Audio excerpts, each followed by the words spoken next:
Hi there, Katarina here with Speak to Learn English. Today I want to talk about a very common English phrase and what sometimes happens with very common English phrases when they're used in conversation. So the phrase is, if it's not one thing, it's another. And what does this mean? This is something that American English speakers say when they themselves or someone they're talking to is facing one problem or challenging circumstance after another. So, for example, maybe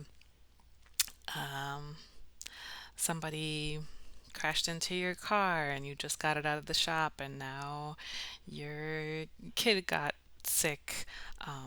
And you had to rush to the hospital. And so, if you just have like a lot of difficult things happening one after another, sometimes we'll say, if it's not one thing, it's another, right?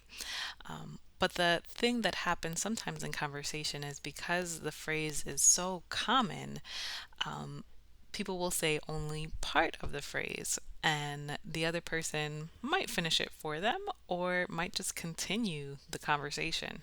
So, for example,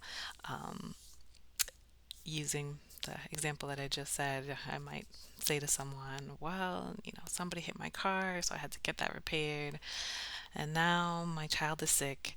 And they'll say, well, if it's not one thing, and I'll say, I know what you mean, and just keep talking, right? So we didn't even finish the whole phrase. It's just kind of this little fragment left out there because we both know how that phrase ends. So keep that in mind that sometimes, I've seen this in books too, by the way, where, the writer says just one part of a phrase because it's kind of expected that you know the second part. So if you have that experience as an non-native English speaker where someone says just a piece of something and it doesn't really make sense, or even in a book you read where, two characters are engaging in a dialogue and one says a piece of a phrase that just seems completely out of context.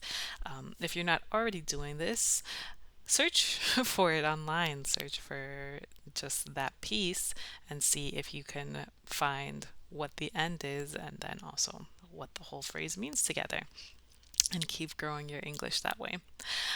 So I hope this was helpful, and if you haven't already, please feel free to subscribe as I'll be sharing more and more little tips to help you continue refining and growing in your English. Bye.